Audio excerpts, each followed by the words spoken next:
Hey everyone! In this video, today I'm going to show you how to connect Xfinity Wi-Fi to Vizio TV. Connecting your Vizio TV to Xfinity Wi-Fi is quick and easy.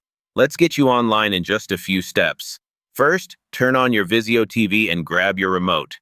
Press the menu or settings button to open the main settings. Next, go to Network or Wi-Fi settings. Select Wireless to start scanning for available networks. Now, find your Xfinity Wi-Fi network from the list. Click on it, then enter your Wi-Fi password carefully using the on-screen keyboard. After that, select Connect. Wait a few seconds while your TV establishes the connection. Once connected, you'll see a confirmation message. Finally, test it by opening an app like YouTube or Netflix to make sure everything is working smoothly. And that's it. Your Vizio TV is now connected to Xfinity Wi-Fi and ready for streaming. Thanks for watching.